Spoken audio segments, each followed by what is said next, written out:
오늘 함께 나눌 하나님의 말씀은 열왕기하 10장 12절에서 36절 말씀입니다. 예후가 일어나서 사마리아로 가더니 도중에 목자가 양털 깎는 집에 이르러 예후가 유다의 왕 아하시아의 형제들을 만나 묻되 너희는 누구냐 하니 대답하되 우리는 아하시아의 형제라. 이제 왕자들과 태우의 아들들에게 문안하러 내려가노라 하는지라. 이르되 사로잡으라 하매 곧 사로잡아 목자가 양털 깎는 집 웅덩이 곁에서 죽이니 40명이 하나도 남지 아니하였더라. 거기에서 떠나간 자기를 맞이하러 오는 레갑의 아들 여호나답을 만난지라. 그의 안부를 묻고 그에게 이르되 내 마음이 내 마음을 향하여 진실함과 같이 내 마음도 진실하냐 하니 여호나답이 대답하되 그러하나이다. 이르되 그러면 나와 손을 잡자. 손을 잡으니 예후가 끌어 병거에 올리며 이르되 나와 함께 가서 여호와를 위한 나의 열심을 보라 하고 이에 자기 병거에 태우고 사마리아에 이르러 거기에 남아 있는 바 아합에 속한 자들을 죽여 진멸하였으니 여호와께서 엘리야에게 이르신 말씀과 같이 되었더라. 예후가 뭇 백성을 모으고 그들에게 이르되 아합은 바알을 조금 섬겼으나 예후는 많이 섬기리라. 그러므로 내가 이제 큰 제사를 바알에게 드리고자 하노니 바알의 모든 선지자와 모든 섬기는 자와 모든 제사장들을 한 사람도 빠뜨리지 말고 불러 내게로 나오게 하라. 모든 오지 아니한 자는 살려두지 아니하리라 하니 이는 예후가 바알 섬기는 자를 멸하려 하여 계책을 씀이라. 예후가 바알을 위하는 대회를 거룩히 열라 하매 드디어 공포되었더라. 예후가 온 이스라엘 사람을 보냈으니 바알을 섬기는 모든 사람이 하나도 빠진 자가 없이 다 이르렀고 무리가 바알의 신당에 들어가매 바알의 신당 이쪽부터 저쪽까지 가득하였더라. 예후가 예복 맡은 자에게 이르되 예복을 내다가 바알을 섬기는 모든 자에게 주라 하매 그들에게로 예복을 가져온지라. 예후가 레갑의 아들 여호나답과 더불어 바알의 신당에 들어가서 바알을 섬기는 자들에게 이르되 너희는 살펴보아 바알을 섬기는 자들만 여기 있게 하고 여호와의 종은 하나도 여기 너희 중에 있지 못하게 하라 하고 우리가 번제와 다른 제사를 드리려고 들어간 때에 예후가 80명을 밖에 두며 이르되 내가 너희 손에 넘겨주는 사람을 한 사람이라도 도망하게 하는 자는 자기의 생명으로 그 사람의 생명을 대신하리라 하니라. 번제 드리기를 다하매 예후가 호위병과 지휘관들에게 이르되 들어가서 한 사람도 나가지 못하게 하고 죽이라 하매 호위병과 지휘관들이 칼로 그들을 죽여 밖에 던지고 바알의 신당에 있는 성으로 가서 바알의 신당에서 목상들을 가져다가 불사르고 바알의 목상을 헐며 바알의 신당을 헐어서 변소를 만들었더니 오늘까지 이르니라. 예후가 이와 같이 이스라엘 중에서 바알을 멸하였으나 이스라엘에게 대항제한 여로보암의 죄 곧 베델과 단에 있는 금송아지를 섬기는 죄에서는 떠나지 아니하였더라. 여호와께서 예후에게 이르시되 내가 나 보기에 정직한 일을 행하되 잘 행하여 내 마음에 있는 대로 아합 집에 다 행하였은즉 내 자손이 이스라엘 왕위를 이어 사대를 지내리라 하시니라. 그러나 예후가 전심으로 이스라엘 하나님 여호와의 율법을 지켜 행하지 아니하며 여로보암이 이스라엘에게 범하게 한 그 죄에서 떠나지 아니하였더라. 이때에 여호와께서 이스라엘에서 땅을 잘라내기 시작하심에 하사엘이 이스라엘의 모든 영토에서 공격하되 길르앗 온 땅 곧 갓 사람과 르우벤 사람과 므낫세 사람의 땅 아르논 골짜기에 있는 아로엘에서부터 길르앗과 바산까지 하였더라. 예후의 남은 사적과 행한 모든 일과 업적은 이스라엘 왕 역대지략에 기록되지 아니하였느냐? 예후가 그의 조상들과 함께 잠에 사마리아에 장사되고 그의 아들 여호하스가 그를 대신하여 왕이 되니라. 예후가 사마리아에서 이스라엘을 다스린 횟수는 28해이더라. 아멘.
지난 3일도 평안하셨습니까? 네, 우리는 지난 시간에 열왕기하 9장 뒷부분과 10장 11절까지 함께 나누었는데 예후가 마침내 반란을 일으켜서 북이스라엘의 여호람 왕과 남유다의 아하시아 왕을 죽이고 이스라엘 성으로 돌격했습니다. 이스라엘 원래 북이스라엘의 수도는 사마리아이고 거기 성이 있었는데 이스라엘에도 별궁 같은 것이 있었습니다. 지금은 관광지로 바뀌었지만 그 예전에 청남대가 청주에 있지 않았습니까? 예, 그것처럼 그 대통령 별장인데 그런 것이 그 이스라엘에 있었던 것입니다. 그때 이세벨은 자기 아들도 죽고 외손자가 죽었는데도 눈을 그리고 머리를 꾸미고 있었습니다. 그리고 예후에게 시므리와 같다고 했습니다. 시므리는 바하사 왕조를 무너뜨리고 7일 천하로 끝났던 사람이었습니다. 예후는 내 편이 될 사람이 누구냐라고 외쳤습니다. 마침내 이세벨 왕비는 창밖의 여자, 아니 창밖으로 던져진 여자가 되어서 그의 피가 담과 예후의 말에 튀었습니다. 그리고 예후가 탄 말로 짓밟았습니다. 후에 식사를 하다가 이세벨이 시돈 왕 엣바알의 딸이었기 때문에 외교 문제가 발생할 수 있어서 그 장례를 치러주라고 했는데 시신을 개들이 다 먹어버리는 바람에 남은 것이라고는 두골과 손과 발밖에 남지 않았습니다. 예, 우리의 삶에서 머리로 생각한 것, 손과 발로 행한 것만 남는다고 했습니다. 예후는 거기서 끝내지 않고 사마리아에 있는 지도자들에게 편지를 보내서 그 상전의 아들 중에 가장 어질고 정직한 사람을 왕으로 세우고 한번 싸워보자고 했습니다. 예, 자신이 이긴다는 자신감입니다. 사마리아에 있는 지도자는 그 누구도 싸울 엄두를 내지 못하고 그의 항복을 선언했죠. 당신 원하는 대로 하시라고. 예후는 자기 편이 되려거든 그 아합 집의 사람을 죽여서 머리를 잘라 오라고 했더니 70명이나 죽이고 그 머리를 가지고 왔습니다. 예후는 그 이스라엘 광장에 사람들을 모아놓고 예후 자신은 이 아합의 왕자들을 죽이지 않았는데 누가 죽였느냐고 했습니다. 예, 사마리아 지도자들을 꼼짝 못하게 만들고 자기 편으로 만든 참 악한 쪽으로는 머리가 굉장히 비상한 것 같습니다. 그런데 이 모든 것이 하나님께서 선지자 엘리야에게 하신 말씀이 이루어진 것이라고 하십니다. 예, 그래서 1번 지난 시간에 공부한 내용을 복습해 봅시다. A번 하나님을 향해 창문을 여는 사람은 외모만이 아니라 본질을 추구한다. 외모만이 아니라 본질을 추구한다. 이세벨은 남편 아합 왕과 함께 바알과 아세라의 종교를 이스라엘의 국교로 삼으려고 했고 한결같이 하나님께 등을 돌린 삶을 살았습니다. 예, 우상 숭배라고 하는 것이 결국 눈에 보이는 신을 눈에 보이게 만들고 섬기는 것 아닙니까? 예, 예후가 이세벨에게 왔을 때 아들과 외손자가 죽었음에도 그리고 꾸미고 있었습니다. 그렇게 할 때가 아니었는데 그 자신의 불안한 심리를 사실 감추기 위한 것이었다고 보는데 그렇게 할 때가 아니라 하나님께 자신의 죄를 회개했어야 했습니다. 아마 이 이세벨은 세상적인 관점에서 자기를 굉장히 꼿꼿하게 보이고 싶었을 거예요. 예, 그런 것도 필요할 수 있지만 더 중요한 것은 하나님 앞에 굽힘, 하나님 앞에 무릎을 꿇림입니다. 그것이 세상에서 꼿꼿한 것보다 훨씬 더 중요합니다. 그런데 이세벨에게는 그런 것이 없었습니다. 예, 그리고 꾸미고는 외적인 것에 치중하는 것의 대표적인 표현입니다. 이런 것이 완전히 의미가 없거나 필요 없다는 것이 아닙니다. 예, 필요하지만 그것보다 내면이 더 중요한데 그런 외적인 것에 치중하면은 내면을 가꿀 여력이 없습니다. 일상에서도 그렇습니다. 인스타그램이나 저는 하지 않습니다.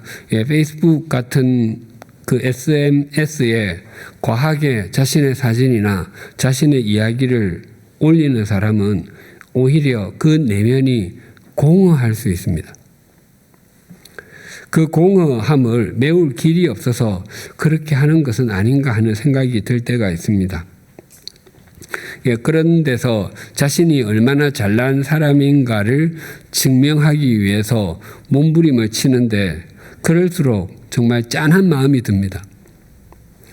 예, 겉을 꾸미는 것 중요하지만 비교할 수 없을 정도로 중요한 것은 속을 잘 가꾸어 가는 것입니다. B번 하나님을 향해 창문을 여는 사람은 대세가 아니라 대의를 따른다고 했습니다. 예, 예후는 그 요람 왕과 아시아 왕을 죽이고 이스라엘 성을 와서 내 편이 될 자가 누구냐라고 소리를 쳤습니다. 자신이 대세가 되었으니 자기를 따르라는 것입니다. 예, 그 이전에 두 전령이 자기에게 왔을 때도 자기 뒤를 따르라고 했습니다. 또 앞에도 말씀드렸듯이 사마리아의 지도자들에게 편지를 보내서 아합 왕의 아들들의 머리를 베어 오라고 했습니다. 사람들은 그때 잘 알았을 것입니다. 이 예후 쪽에 있는 것이 대세의 편에 선다는 것을 말입니다. 사람들은 어떤 사람이 대세인지 또 어떤 가치관과 어떤 유행이 대세인지를 정말 기가 막히게 압니다. 그런데 그래서 그 길을 열심히 달려가는 사람들이 참 많습니다. 그래서 그 삶이 무너지는 사람이 적지 않습니다. 예후가 자기 편에 서라고 큰 소리 쳤던 것처럼 세상도 우리에게 자기 편에 서라고 유혹하고 강요합니다. 그것이 이기는 것이고 그것이 지혜라고 말합니다. 대세를 따르는 삶은 눈에 보이는 것만을 추구하는 삶, 세속적 가치관의 시선으로 볼 때만 좋아 보이는 것을 따르게 하는 것이라고 할 수 있습니다. 하지만 대의를 따르는 삶은 영원한 것을 추구하고 진리와 생명의 가치관을 따르게 해줍니다. 예, 제가 보지는 않았는데 그런 영화가 있습니다. 지금은 맞고 그때는 틀리다. 예, 그렇게 되면 좋겠죠. 예, 세상을 살아보면 그때는 맞고 지금은 틀리다의 경우가 참 많습니다. 그때 분명히 맞았는데, 분명히 맞는 것 같았는데, 지나고 보니까 틀렸던 거예요. 물론 세상의 삶은 그때도 맞고 지금도 맞다입니다. 예, 그것 아니고 선택해야 된다면, 그때는 틀리고 지금은 맞다를 선택해야 합니다. 그때는 틀린 것처럼 보일 수 있지만 또 어리석어 보일 수 있지만 지금 볼 때 옳은 것이어야 합니다. 그때는 옳은 것 같고 또 바른 것 같았는데 지금 보면 그러고 틀린 것이 되면은 삶이 무너집니다.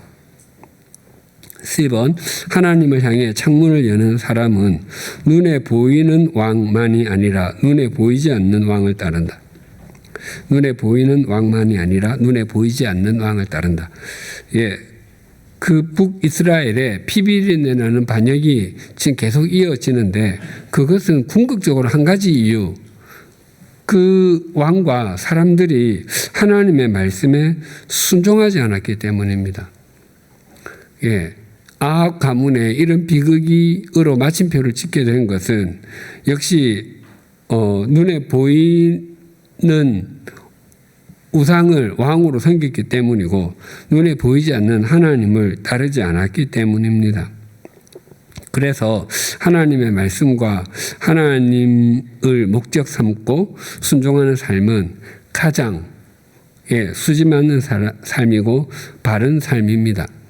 우리는 의식하든 의식하지 않든 하나님을 왕으로 섬기든지 아니면 하나님의 대용품을 왕으로 섬기든지 둘 중에 하나를 선택하게 되어 있습니다. 예, 그런데 하나님은 눈에 보이지 않고 하나님의 대용품은 눈에 보입니다. 예, 그래서 눈에 보이는 것, 그 대용품을 선택하고 따라갔다가 나중에 깊은 후회를 하게 됩니다. 이번 다니엘 6장 10절과 여호수아 24장 14절을 암송해 봅시다. 예, 먼저 우리 다니엘 6장 10절 암송해 볼까요? 다니엘이 시작. 다니엘이 이 조서에 왕의 도장이 찍힌 것을 알고도 자기 집에 돌아가서는 윗방에 올라가 예루살렘으로 향한 창문을 열고 전에 하던 대로 하루에 3번씩 무릎을 꿇고 기도하며 그의 하나님께 감사하였더라. 아멘. 예. 그 다음에 여호수아 24장 14절 그러므로 시작. 그러므로 이제는 여호와를 경외하며 과 진실함으로 그를 섬기라. 너희의 조상들이 강 저쪽과 애굽에서 섬기던 신들을 치워버리고 여호와만 섬기라. 예, 결국 선택, 눈에 보이는 신을 선택할 건가 보이지 않는 하나님을 선택할 건가의 싸움입니다. 예, 오늘 본문 12절에서 10절, 17절을 제가 멸문지화라고 했습니다. 예, 이 사자성어는 한 집안이 다 죽임을 당하는 끔찍한 재앙이라는 뜻입니다. 예후는 이미 북이스라엘의 요람왕 죽이고 남유다의 아시아도 죽이고 이세벨 왕비도 죽였습니다. 뿐만 아니라 아합의 70명의 아들도 죽였습니다. 이제는 아시아의 형제들과 아합 집안에 남은 사람을 모두 멸하려고 하고 있습니다. 문자 그대로 멸문지화입니다. A번 예후가 이스라엘에서 아합의 사람들을 숙청하고 사마리아로 가는 도중에 유다 왕 아시아의 형제들을 만난 곳은 어디였습니까? 12, 13절 볼까요? 예후가 일어나서 사마리아로 가더니 도중에 목자가 양털 깎는 집에 이르러 예후가 유다의 왕 아시아의 형제들을 만나 묻되 너희는 누구냐 하니 대답하되 우리는 아시아의 형제라. 이제 왕자들과 태후의 아들들에게 문안하러 내려가노라 하는지라. 목자가 양털 깎는 집이라고 해서 만났다고 합니다. 그 12절에 예후가 일어나서 갔다라고 하는 것은 사마리아를 공격하기 위해서 군사를 준비시켜 진격하였다는 것입니다. 목자가 양털 깎는 집, 우리 성경이 이렇게 번역을 했는데 새 번역 성경과 공동 번역 성서에는 벳 에켓 하로임이라고 그냥 히브리어 그대로 써놨습니다. 이 벳 에켓 하로임을 문자 그대로 번역하면 목자가 묶는 집이라는 뜻입니다. 그러니까 목자들이 양털을 깎을 때 양의 네 다리를 묶는 모습을 풍습으로 인해서 붙여진 이름입니다. 우리 성경 시편에는 총 150개의 시편이 있습니다. 그 중에서 146편에서 150편까지 그 5편을 할렐루야 시편이라고 합니다. 왜냐하면 그 시편들은 시작이 할렐루야로 시작해서 마침도 할렐루야로 끝나기 때문입니다. 우리가 잘 아는 그 시편 150편의 마지막 절이 6절인데 이렇습니다. 호흡이 있는 자마다 여호와를 찬양할지어다 할렐루야. 할렐루야의 뜻이 뭐죠? 여호와를 찬양할지어다 아닙니까? 호흡이 있는 자마다 여호와를 찬양할지어다 할렐루야. 그래서 히브리어 성경에 보면 호흡이 있는 자마다 할렐루야 할렐루야 이렇게 되어 있습니다. 그런데 번역하면서 호흡이 있는 자마다 앞에 있는 할렐루야는 여호와를 찬양할지어다라고 번역을 하고 뒤에 있는 할렐루야는 그냥 그대로 두었습니다. 이 벳 에켓 하로임을 우리 개역 개정판에서는 목자가 양털 깎는 집이라고 그 의미를 풀어서 해놓고 공동 번역 성서와 새 번역 성경에는 벳 에켓 하로임이라고 히브리어를 그대로 써놨습니다. 그래서 혹시 그 영어 성경이나 다른 성경을 읽으면 이렇게 풀어서 놓기도 하고 또 영어로도 벳 에켓 하로임이라고 소리 나는 대로 아마 써놓은 것들도 있을 것입니다. 아무튼 이 예후와 아시아의 형제들의 만남은 표면적으로는 우연처럼 보이지만 우상 숭배자의 가문과 긴밀한 교류를 나눈 아시아의 가문을 징계하시는 하나님의 섭리라고 할 수 있습니다. 사실 이 길로 가는 길은 샛길이었다고 합니다. 대로가 아니라 아마 이 아시아의 형제들이 피해서 갔을 거예요. 그런데 저기 그 목자가 양털을 깎는 집 저기 쉬는 게 좋겠다고 딱 들어갔는데 거기 예후가 있는 거예요. 네, 그런 느낌입니다. B번 예후는 아시아의 형제들을 목자가 양털 깎는 집 웅덩이 곁에서 몇 명이나 죽였습니까? 13, 14절 볼까요? 예후가 유다의 왕 아시아의 형제들을 만나 묻되 너희는 누구냐 하니 대답하되 우리는 아시아의 형제라. 이제 왕자들과 태후의 아들들에게 문안하러 내려가노라 하는지라. 이르되 사로잡으라 하매 곧 사로잡아 목자가 양털 깎는 집 웅덩이 곁에서 죽이니 42명이 하나도 남지 아니하더라. 여기 아시아의 형제들은 아시아 형제들의 아들들, 즉 아시아의 조카들로 보는 것이 적절합니다. 그래서 그게 역대하 22장 8절에 보면은 아하시아 형제들의 아들들 곧 아하시아를 섬기는 자들을 만나서 죽였다고 되어 있습니다. 왜 그러냐 하면은 그 역대하 22장 1절에 보면은 이전에 그의 모든 형들을 다 죽였거든요. 그러니까 아하시아 형제들 중에서는 남은 사람이 아무도 없었어요. 예, 그래서 아하시아가 왕이 됐거든요. 그러니까 그 형제들의 자식들, 그러니까 조카들이 이라고 보는 것이 적절합니다.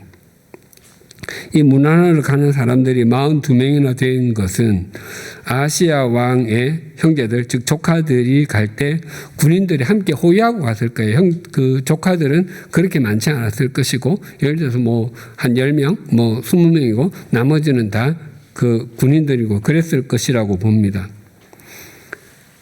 예, 그리고 그 웅덩이는 바위 같은 데 깊이 파둔 것인데, 건기에는 마른 곳이고 우기에 물을 가두어 두었다가 이제 쓰는 곳이 이제 그 비가 안 올 때 그 물을 썼거든요. 그 요셉이 형들에 의해서 던져졌던 웅덩이다. 여기랑 똑같습니다. 그래서 성경에서 보면 이곳을 우물이라고 번역하기도 하고, 거기에 사람을 갖추기에 너무너무 좋았기 때문에 벽이 좀 미끄럽게 해서 올라올 수가 없었답니다. 예, 그래서 감옥으로 번역되기도 합니다. 예, 그 참 신기한 것은 42명이잖아요. 42명 하면 기억나는 숫자 있습니까? 그 엘리사 보고 대머리라고 놀렸던 아이들이 42명이었죠. 그래서 앙큼 2마리에게 찢겨 죽었는데, 그때도 만약에 심판이었다면 지금 이것도 심판당한다는 것을 보여주는 것 같습니다. 10번, 예후가 양털 깎는 집을 떠나서 사마리아로 가다가 만난 사람은 누구였습니까? 15절, 예후가 거기에서 떠나가다가 자기를 맞이하러 오는 레갑의 아들 여호나답을 만난지라. 그의 안부를 묻고 그에게 이르되 내 마음이 내 마음을 향하여 진실함 같이 내 마음도 진실하냐 하니, 여호나답이 대답하여되 그러하나이다. 이르되 그러면 나와 손을 잡자. 손을 잡으니 예후가 끌어 병거에 올리며, 예, 레갑의 아들 여호나답을 만났다고 합니다. 그러니까 아시아의 형제들, 그러니까 조카들은 우연히 만났고, 이제 그 레갑의 아들 여호나답은 찾아왔습니다. 그래서 이제 만났습니다.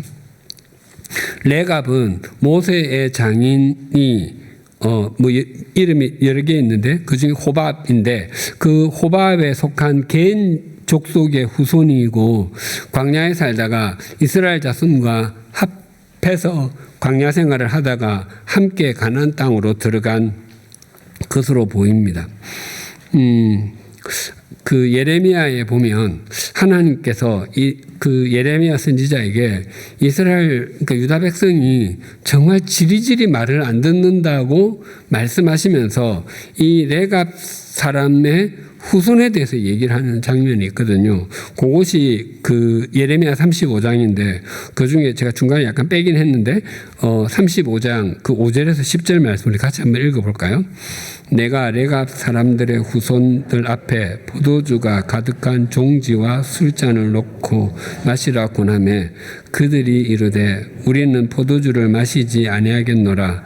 레갑의 아들 우리 선조 요나답이 우리에게 명령하여 이르기를 너희와 너희 자손은 영원히 포도주를 마시지 말며 너희가 집도 짓지 말며 파종도 하지 말며 포도원을 소유하지도 말고 너희는 평생 동안 장막에 살아라.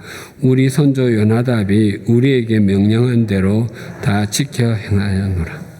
예, 하나님께서 그 레갑 사람들의 후손에게 한번 포도주 마시게 해보라고 예레미야 선지자에게 말했거든요. 그래서 그 말 듣고 가서 했더니 우리는 안 마십니다. 우리 포도 농사도 안 짓고요.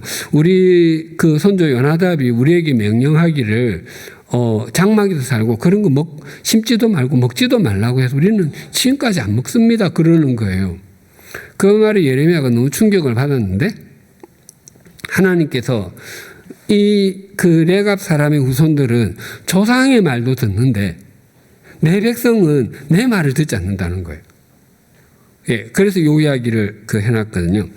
예, 아무튼 이 예후의 반역이 굉장히 지금까지 정치적인 사건인데 이제 그 여호나답이 이제 끼어들므로 만해서 이제 그 정치적인 반역 개혁과 함께 종교 개혁까지 지금 겸해지게 되는 장면입니다.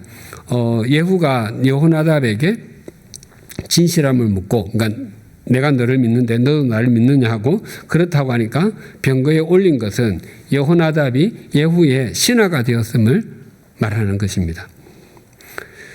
D번 예후는 사마리아로 가서 거기에 남아있던 아합에게 속한 사람들을 진멸했습니다. 그가 사마리아로 가면서 여호나답에게 무엇이라고 말했습니까? 16, 17절 볼까요? 이르되 나와 함께 가서 여호와를 위한 나의 열심을 보라 하고 이에 자기 병거에 태우고 사마리아에 이르러 거기에 남아있는 바 아합에게 속한 자들을 죽여 진멸하였으니 여호와께서 엘리야에게 이르신 말씀과 같이 되었더라. 예, 여호와를 위한 나의 열심을 보아라. 여호와를 위한 나의 열심은 여호와를 위한 예후의 질투라는 뜻입니다. 그러니까 우상 숭배에 빠진 사람들을 하나님을 대신해서 질투하고 종교 개혁을 단행해서 백성들을 하나님께로 돌아오도록 하겠다는 것입니다. 그런데 지금 이제 진멸해야 될 사람이 요람에게 속한 사람이라고 하지 않고 아합에게 속한 사람들이라고 하는데 지금 예후의 행동이 엘리야 선지자의 예언에 근거하고 있음을 지금 말하려고 하는 것입니다. 그리고 이것들이 다 여호와 하나님께서 엘리야 선지자에게 말씀하신 것과 같이 되었다고 합니다. 하나님의 말씀은 하나님의 때에 반드시 이루어지게 됨을 강조합니다. 흔히 하나님의 말씀은 하나님의 때에 하나님의 방법에 의해서 하나님의 사람에 의해서 이루어진다고 합니다. 그런데 사실 하나님의 말씀이 언제 이루어질지 우리는 모릅니다. 왜냐하면 하나님의 때를 정하시는 분은 하나님이시거든요. 우리가 정하지 않거든요. 또한 하나님의 방법도 모릅니다. 우리의 방법, 우리의 생각보다 하나님의 방법, 하나님의 생각이 더 높기 때문입니다. 또한 하나님의 말씀은 하나님의 사람을 통해서 이루어지는 것만도 아닙니다. 예후가 정말 하나님의 사람이냐? 그렇지 않을 가능성이 큽니다. 분명한 것은 하나님의 말씀은 반드시 이루어진다는 것입니다. 누구에 의해서 어떤 방법에 의해서 언제 이루어질지는 우리는 모르지만 하나님께서 정하시고 이루신다는 것입니다. 그다음에 4번 18절에서 29절은 제가 아무 말 대잔치라고 썼는데 옛날에 그 개그 콘서트의 한 코너가 아무 말 대잔치였어요. 진짜 아무 말이나 합니다. 말도 안 되는 걸 나와가지고. 기억나는데 어떤 이제 뭐 이렇게 뭘 메고 우리 어릴 때 뭐 그 만개떡 발로 다니고 하시는 분들 복장을 하고 이렇게 앞에 들고 뭐 찹쌀떡 메밀묵 삽니다. 팔로 다니는 게 사로 다닌다는 거예요. 아니 그냥 아무 말이에요. 네, 제가 이렇게 제목을 붙인 것은 예후가 자신의 의도를 숨기고 다르게 말하는 것을 이렇게 한번 붙여봤습니다. 이번 예후는 자신의 계략을 펼치기 위해서 백성을 모으고서 바알에게 성대한 제사를 드리려고 하는데 바알의 모든 선지자와 제사장 바알을 섬기는 자를 모아달라고 했습니다. 자신은 누구보다 바알을 더 많이 섬길 것이라고 했습니까? 18절 19절 볼까요?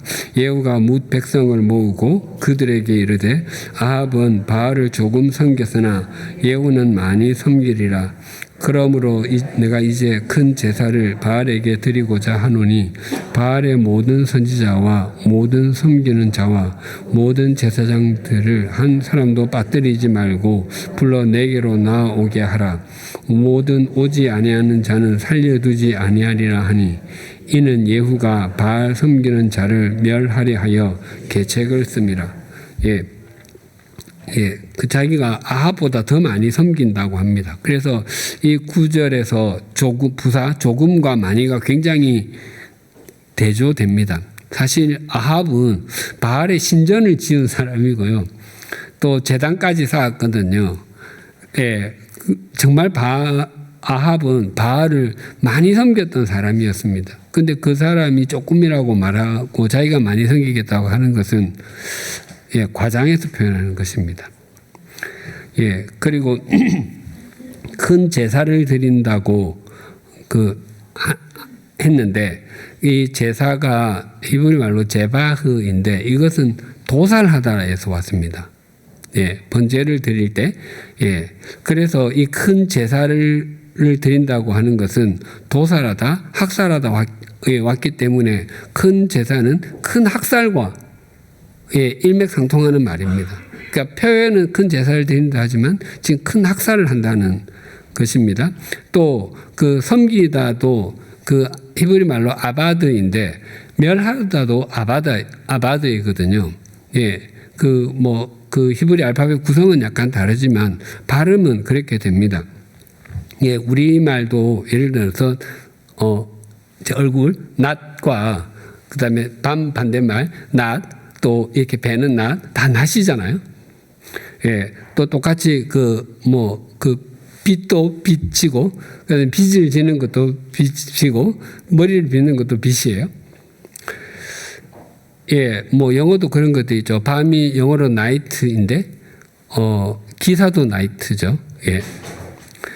또 문장으로 보면 예를 들어서 어떤 남자 여자를 가리켜서 저 사람은 그는 손이 커요. 실제로 클 수도 있고 씀씀이가 클 수도 있는 것입니다. 그렇게 지금 교묘하게 언어 유희를 하는 것입니다. B번 마침내 바알을 위하는 대회가 공포되고 이스라엘 각지에서 바알을 섬기는 사람들이 모여들었습니다. 그들은 얼마나 많이 모였습니까? 20절 21절 볼까요? 예후가 바알을 위하는 대회를 거룩히 열라하며 곧 공포되었더라. 예후가 온 이스라엘 사람을 두루 보냈더니 바알을 섬기는 모든 사람이 하나도 빠진 자가 없이 다 이르렀고 무리가 바알 신당에 들어가며 바알의 신당이 이쪽부터 저쪽까지 가득하였더라. 바알의 신당이 가득하였답니다.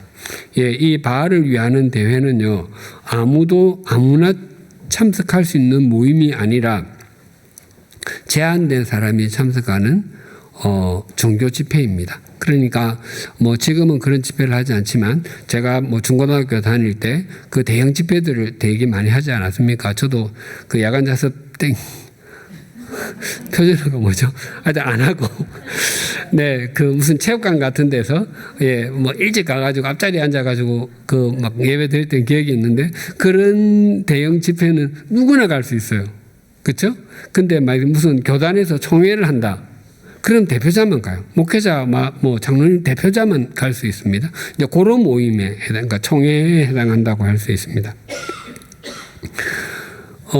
그 엘리야 선지자 때 그 갈멜산에서 누가 하나님인지 한판 붙어보자고 했잖아요.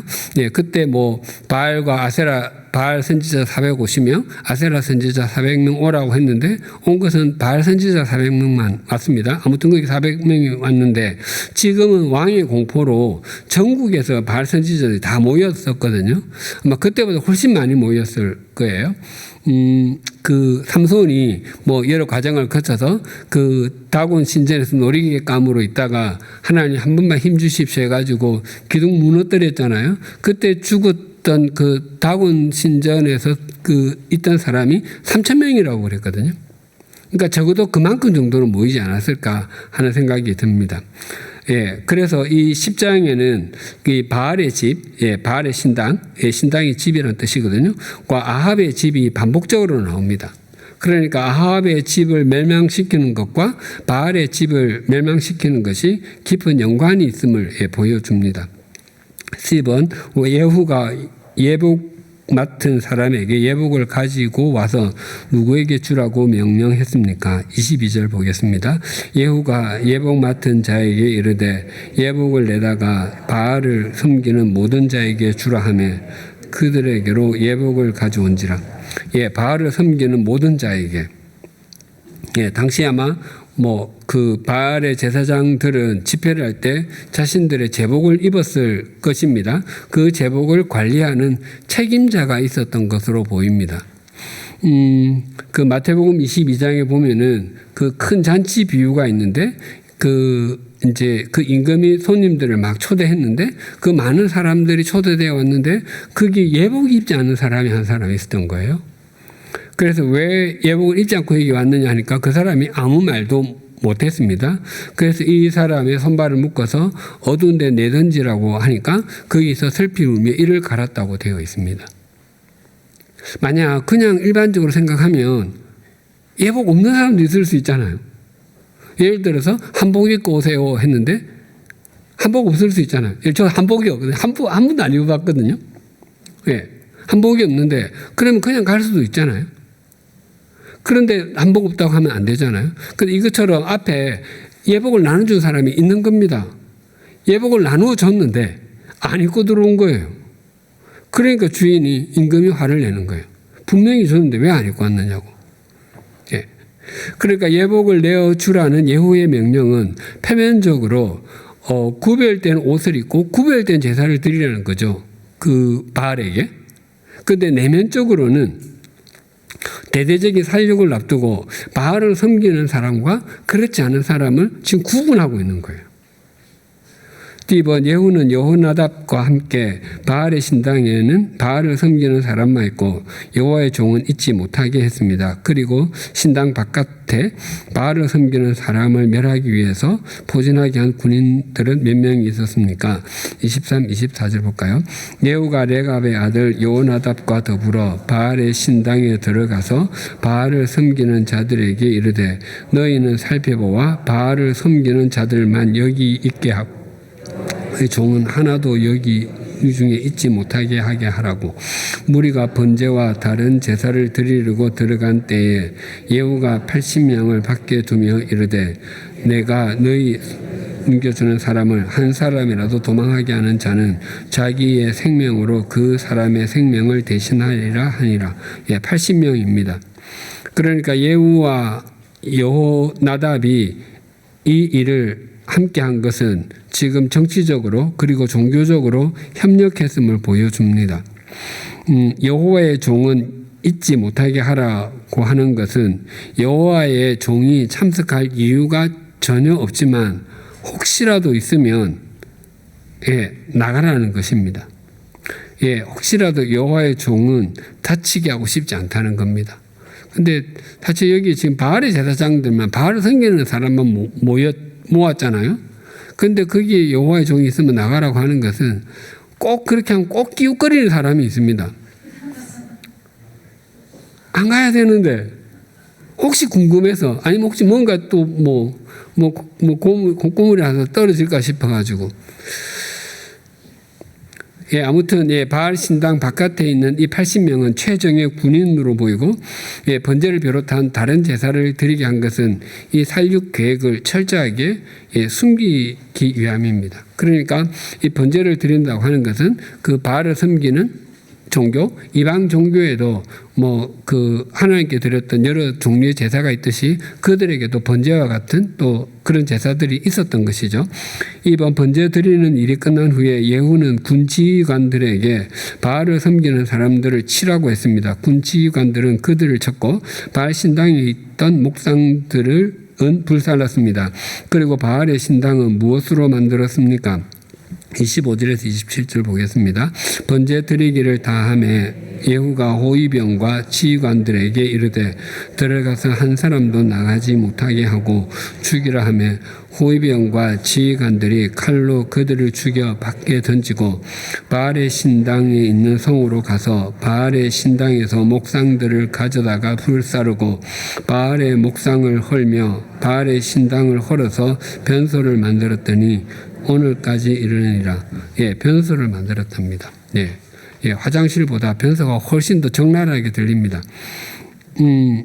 번제가 마칠 때까지 기다린 것은 바알을 섬기는 사람들을 안심시키고 예후 자신도 바알을 숭배하는 사람인 것처럼 보이기 시간이었던 것으로 보입니다. 또 이게 이 번제가 맞춰질 때라고 하면은 딱 타이밍도 좋잖아요. 어느 순간에 중간에 하면은 좀 어정쩡할 수 있고 서로 오해가 생길 수 있는데 딱 끝날 때는 확실하니까 그때는 바알 숭배자들도 이렇게 좀 이렇게 긴장이 풀려 있는 상태일 거예요.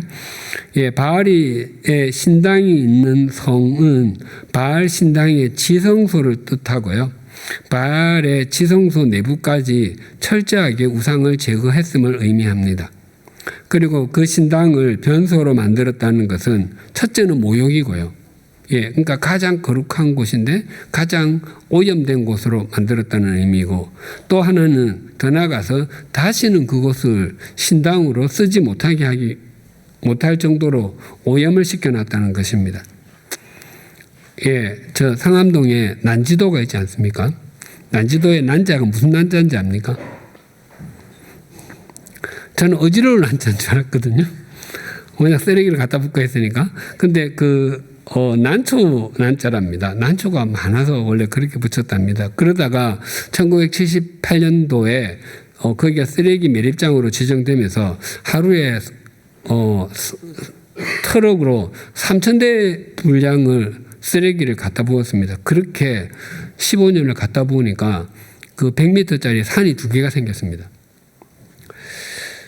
예, 1993년까지 쓰레기를 갖다 부었는데, 예, 뭐 그때는 역한 냄새가 지독하지 않았습니까? 예, 그 쓰레기를 다 매립했습니다. 예, 그리고 만든 공원이 하늘공원과 노월공원입니다. 지금은 거의 냄새가 잘 나지 않죠. 예, 그렇지만 그 난지도에 아파트를 지으면 거기 들어가시겠습니까? 저는 안 갈 것 같습니다. 예, 아마 냄새가 날 거예요, 틀림없이. 예, 조금이라도 날 거예요. 예, 근데 지금은 굉장히 기술이 좋기 때문에 거의 나지 않게 만들 수 있다고 하더라도, 예, 2800년 전에는 그런 기술이 없었을 거 아니에요. 그러니까 다시는 이곳을 신전 같은 곳으로 쓰지 않겠다는 것이죠. F번, 예후는 바알 종교를 이스라엘로부터 멸하는 것은 잘했습니다. 하지만 그가 떠나지 못했던 죄는 무엇이었습니까? 28절, 29절, 예후가 이와 같이 이스라엘 중에서 바알을 멸하였으나 이스라엘에게 범죄하게 한 느밧의 아들 여로보암의 죄, 곧 베델과 단에 있는 금송아지를 섬기는 죄에서는 떠나지 아니하였더라. 예, 여로보암의 죄에서 떠나지 않았다고 합니다. 예후가 바알 종교를 제거한 것은 잘한 일이었습니다. 하지만 중요한 것이 또 있었는데, 여로보암은 베델과 단에 금송아지를 만들었지 않았습니까? 그 금송아지를 무슨 바알의 신이라고 만들지 않고요, 하나님 대용품으로 만들었습니다. 예, 그 우상에서는 벗어나지 못했습니다. 진짜 우상은 벗어났는데 하나님 우상에서는 이 예후도 벗어나지 못했습니다. 예, 성경에서 그 의인의 길, 하나님의 길에 늘 반대되는 개념 중에 하나가 여로보암의 길이거든요. 예, 그러니까 더 중요한 것은 예후는 하지 못했습니다. 우리의 믿음은 하지 말아야 될 것을 하지 않는 것과 해야 될 것을 하는 것으로 구분될 수 있는데요. 처음에는 하지 말아야 될 것을 하지 않는 것에서 시작합니다. 예를 들어 술, 담배를 하지 않는다든지, 도둑질을 하지 않는다든지, 하지 않는 것 좋습니다. 근데 하지 않는 것이 전부는 아닙니다. 반입니다. 그 다음에 해야 될 것을 해야 됩니다. 해야 될 것을 하는 것을 통해서 성장하고 성숙하는데, 예후가 그 바알 숭배를 없앤 것은, 하지 말아야 될 것이 없앤 것은 잘했는데, 예, 그 뒤에도 나오지만 해야 할 하나님의 말씀을 지키는 것은 하지 않았습니다. 그래서 5번 30절에 36절을 제가 1장 2단이라고 제목을 붙였습니다. 예, 원래는 1장 1단이죠. 그 일면의 장점도 있고 일면의 단점도 있다인데, 예, 그 단점보다 장점이 많아서 1장 2단도 좋고요. 아니면 1장 3단도 좋고요. 그 다음에 1단 단도 좋습니다. 예. 네, 아무튼 A번 하나님께서 예후가 정직한 일, 즉 바알 우상 제거는 잘하였지만 율법을 지키지 않았고 여로보암의 죄에서 떠나지 못했기에 이스라엘 왕위를 몇 대까지 이어지게 해주시겠다고 말씀하셨습니까? 30절 31절 볼까요? 여호와께서 예후에게 말씀하시되 내가 나 보기에 정직한 일을 잘 행하여 내 마음에 있는 대로 아합의 집에 다 행하였은즉 내 자손이 이스라엘 왕위를 이어 4대를 지내리라 하시니라. 그러나 예후가 전심으로 이스라엘 하나님 여호와의 율법을 지켜 행하지 아니하며 여로보암이 이스라엘에게 범하게 한 그 죄에서 떠나지 아니하였더라. 예후의 가문은 그러니까 북이스라엘이 한 209년 그러니까 정도 지속이 되었거든요. 그 931년 정도부터 722년까지 이제 209년 정도 지속이 되었는데 예후의 가문은 그 중에서 제가 헤아려 보니까 한 102년, 103년 정도 통치를 했던 것 같아요. 그러니까 거의 절반을 통치했습니다. 꽤 길죠. 그래서 예후, 여호아하스, 요아스, 여로보암 2세, 스가랴 요 5명의 왕이 있습니다. 그 209년 가운데 왕조가 9개의 왕조가 있었습니다. 그 중에서 가장 길게 통치한 왕조가 예후 왕조입니다. 예, 지금 하나님께서 예후가 여로보암의 길을 떠나지 않았다고 한탄했는데 예후의 그러니까 아들, 손자, 증손이의 이름이 여로보암이에요. 예, 앞에 이미 여로보암이 있었기 때문에 우리는 여로보암 2세라고 불러요. 예, 우리나라가 처음에 그 아주 고대에 조선이 있었죠. 예, 그러다가 나중에 또 조선이 있었죠. 그래서 앞에 조선 우리는 고조선이라고 불러요. 그때는 원래 그냥 조선이었어요. 예. 그러니까 여기도 여로보암이 2명인데 구분해야 되니까 이 뒤에 여로보암을 여로보암 2세라고 해요. 그러니까 이 예후가 여로보암을 떠나지 않았다고 했는데 그 여로보암을 되게 좋아했던 것 같아요. 그 집안 자체가. 예, 예후가 하나님의 율법 지키는 것을 등한히 했기에 여로보암의 길을 자연스레 걸었고요. 예, 예후의 삶에서 바알 우상을 없앤 것보다도 율법을 지키지 않은 것이 더 크게 여겨집니다. 그래서 모든 사람에게 공과 과가 있지만 예후에게 그 공보다는 과가 훨씬 더 크게 여겨지는 것이 그렇습니다. 그래서 1장 2단입니다. B번 예후가 왕위에 있을 때 하나님께서는 하사엘을 통해서 이스라엘에서 어떻게 하시기를 시작했습니까? 32, 33절 보겠습니다. 이때 여호와께서 이스라엘에서 땅을 잘라내기 시작하시매 하사엘이 이스라엘의 모든 영토에서 공격하되 요단 동쪽 길앗 땅 온 갓 사람과 루벤 사람과 므낫세 사람의 땅 아르논 골짜기에 있는 아로엘에서부터 길앗과 바산까지 하였더라. 예, 땅을 잘라내기 시작했다고 합니다. 그 아람 즉 시리아의 하사엘 왕은 그 자기의 주군이었던 베나닷 왕을 살해하고 왕위에 올랐거든요. 이 하사엘 때 그 아람이 굉장히 전성기였습니다. 그리고 굉장히 호전적이었고 예, 또 잔인한 왕이었습니다. 예후가 하나님께서 아합 가문의 죄를 징계하는 데 그 도구로 사용되었죠. 이제는 예후의 죄를 징계하는데 이방의 왕인 하사엘이 그 도구로 사용됩니다. 예, 우리가 하나님의 말씀을 지키지 않고 의인의 길, 생명의 길을 걷지 않으면 우리에게 속한 것이 잘려나갈 수 있습니다. 우리가 인지하든 인지하지 못하든. C번 예후가 죽은 후에는 그의 아들 여호아하스가 왕위에 올랐습니다. 예후는 이스라엘을 몇 년 동안 다스렸습니까? 34절에서 36절입니다. 예후의 남은 사적과 행한 모든 일과 업적은 이스라엘 왕 역대 지략에 기록되지 아니하였느냐. 예후가 그의 조상들과 함께 사마리아에 장사되고 아들 여호아하스가 그를 대신하여 왕이 되니라. 예후가 사마리아에서 28회이더라. 예, 28회 28년 다스렸다고 합니다. 예후에게는 사적과 행한 일과 함께 그 업적, 예, 권세라는 뜻인데요. 이 첨가되어 있습니다. 그러니까 예후가 다른 북이스라엘 왕과 비교하면 그 업적이 있기는 하지만 하나님께서 마음에 두신 것은 아니라는 거예요. 그 업적은 역사책 보라는 겁니다. 이 이스라엘 왕조실록은 불행하게 남아있지 않습니다. 여호아하스도 그 17년 통치했는데 아버지 예후와 마찬가지로 여로보암의 길을 걸었습니다. 예후는 북이스라엘에서 그 여로보암 2세, 그 증손인 그 여로보암 2세가 41년 동안 다스렸고요. 그 다음으로 긴 기간을 다스린 사람이 예후가 28년을 통치했습니다. 그런데 그의 통치 후반에 대한 기록은 아무것도 없습니다. 그냥 그 아합 가문을 멸하는 것 했고 말씀 안 지켰고 여로보암의 길을 걸었고 죽었다예요. 틀림없이 뭔가 했을 거 아니에요. 근데 업적이 있는데 그것은 역사책 보라는 겁니다. 6번 나눔의 결론. 오늘 배운 것을 적용하여 서로 나누어 봅시다. 아시아 왕의 형제들 즉 조카들은 목자가 양털 깎는 집에서 예후를 만났는데 그것이 죽음의 만남이 되었습니다. 또한 예후와 여호나답의 만남은 바알을 섬기는 사람들을 몰아내는데 출발이 되었습니다. 당신에게 어떤 특별한 만남이 있었습니까?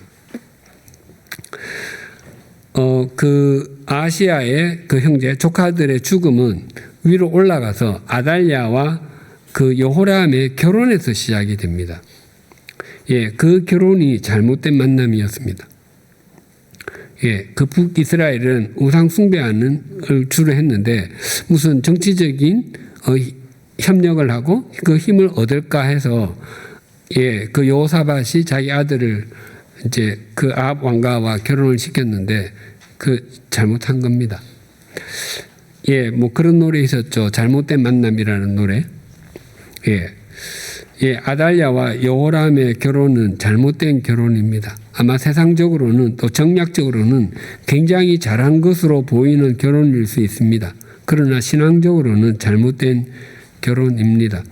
인생은 만남의 연속입니다.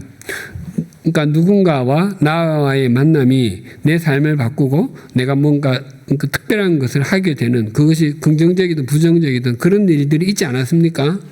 그렇다면 똑같이 나와 누군가의 만남이 그 누군가에게 그런 영향력을 줄 수 있다는 것입니다.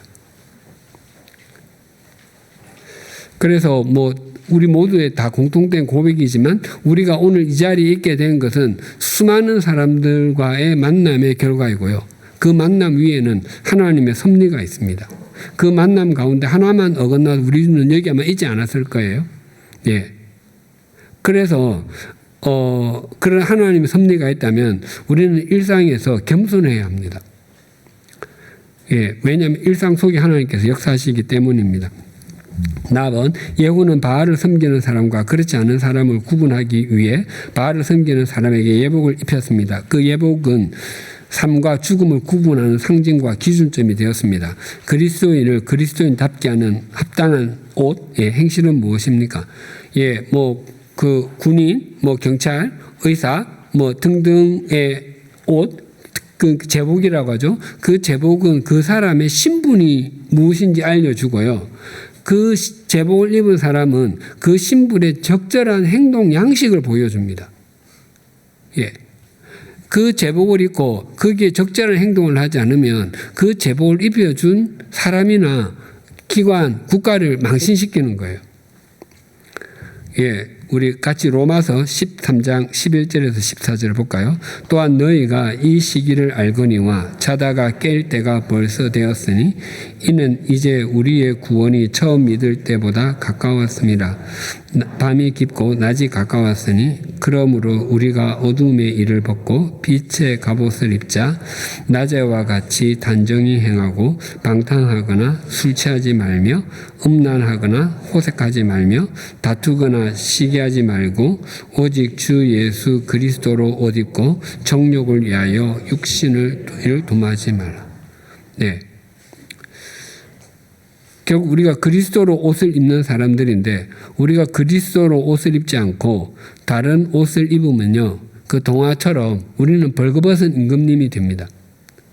아니 정확하게 벌거벗은 한 조가 되고요. 예, 벌거벗은 우리 각자가 됩니다. B번 오늘 배운 거 정리해 봅시다. 갑은 하나님을 향해 창문을 여는 사람은 자기를 바로 세운다. 자기를 바로 세운다.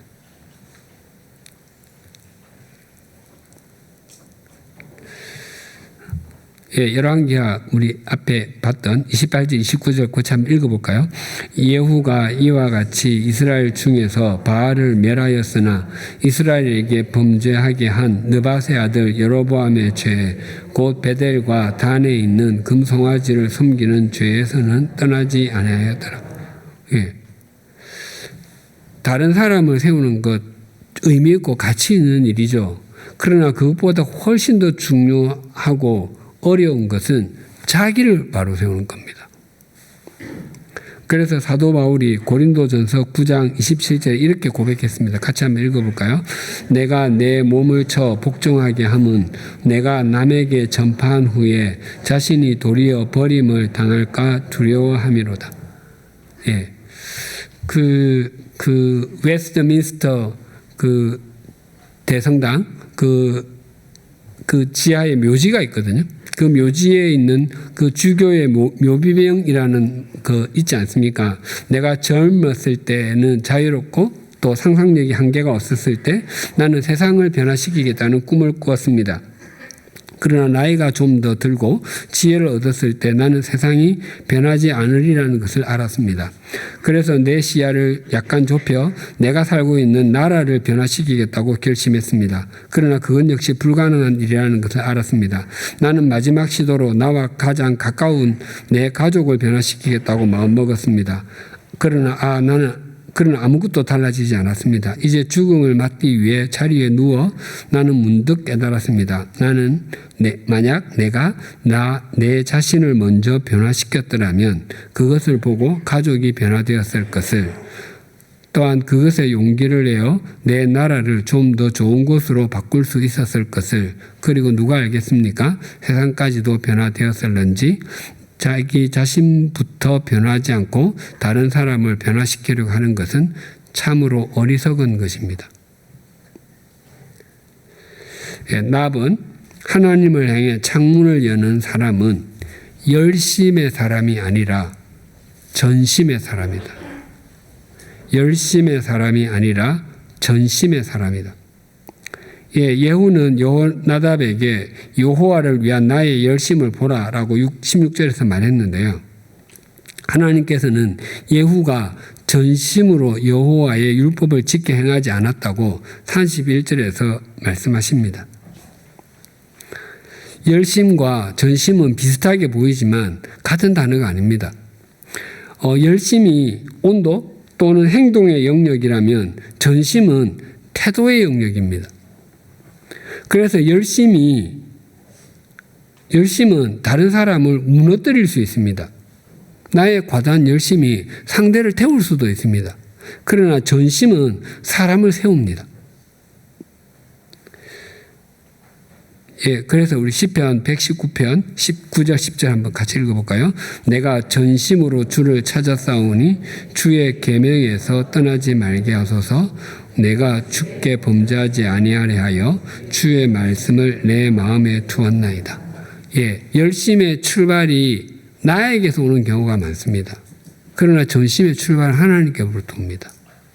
그래서 나에게서 출발한 열심이 사람을 무너뜨릴 수 있지만 하나님께로부터 온 전심은 사람을 세워줍니다. 예, 글로버와 또 한 사람이 엠마오 마을로 향했던 것은 주님을 향해서 전심을 갖지 않았기 때문입니다. 자기들이 생각하는 열심이 있었습니다.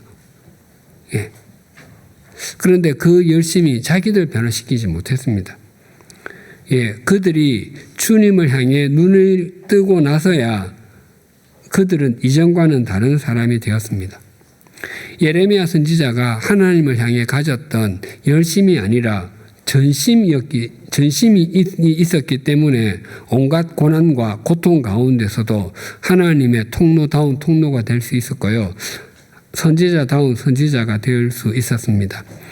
예, 우리 모두가 자기를 바르게 세워가며 주님께 전심을 다하는 그리스도인이 되십시다. 예, 그러기 위해서 주님을 향해 창문을 여십시다. 이 은총이 우리 모두에게 임하기를 소망하고 축복합니다. 예, 다음 암송 구절은 다니엘 6장 10절과 함께 금방 읽었던 시편 119편 10절과 11절입니다. 하나님 아버지, 예후는 분명히 아합 왕의 집안인 오므리 왕가를 심판하는 하나님의 통로였습니다. 그러나 그가 하나님의 통로의 역할을 했으면서도 그의 삶은 얼마나 하나님 보시기에 합당하지 않을 수 있는지를 확인했습니다. 하나님 아버지, 우리 모두 이 땅을 살아가면서 하나님의 통로가 되어서 하나님의 뜻을 이루기를 원합니다. 하지만 예후와 같지 않게 하시고 우리의 삶도 하나님께서 보시기에 합한 것이 되게 하여 주시옵소서. 그러기 위해서 사도 바울이 다른 사람에게 복음을 전파한 후에 자신이 버림을 당하게 되는 것을 두려워하여 자기 몸을 쳐서 복종시킨다고 고백했던 것처럼 우리도 동일하게 고백하게 하여 주시옵소서. 날이 갈수록 우리의 삶과 믿음이 성장하고 성숙하게 하여 주시옵소서. 그래서 주님 앞에 설 때가 가장 성숙한 모습이게 하여 주시옵소서. 또한 그런 과정 속에 있기 위하여 우리의 열심이 아니라 전심의 사람이 되게 하여 주시옵소서. 우리가 열심을 낼 때에도 우리의 감정이나 우리가 생각하는 것에 따르지 않게 하시고 하나님의 뜻에 따라 하나님의 말씀을 이루어가는 열심을 내게 하여 주시옵소서. 그래서 그 열심이 점점 온전하여져서 전심이 되게 하여 주시옵소서. 우리의 삶에 전심을 갖도록 만들어 주는 것이 하나님의 말씀인 것도 잊지 않게 하여 주시옵소서. 우리 교회에 속한 구역들에게 은총을 베풀어 주셔서 구역 식구들이 자신을 바르게 세워갈 뿐만 아니라 서로 세워주는 구역 식구가 되게 하여 주시옵소서. 또한 그렇게 되기 위해서 구역 식구 한 사람 한 사람이 전심의 사람이 되게 하시고 하나님을 향해 창문을 열게 하여 주시옵소서. 그리하여 우리 교회에 속한 모든 구역이 전심의 구역이 되게 하시고 그런 구역이 모인 우리 교회가 전심의 교회가 되게 하여 주시옵소서. 예수님의 이름으로 기도드리며 우리 주 예수 그리스도의 은혜와 하나님 아버지의 사랑과 성령님의 교통하심이 자신과 다른 사람을 세우는 사람이 될 뿐만 아니라 하나님을 향한 전심의 사람이 되기를 소망하고 오직 하나님을 향해 창문을 열고 살아가기를 소망하고 결단하는 주님의 사람들과 100주년 기념 교회 위에 또한 구역 모임과 구역장 권찰들 위에 지금으로부터 영원토록 함께 해 주시기를 간절히 축원하옵나이다.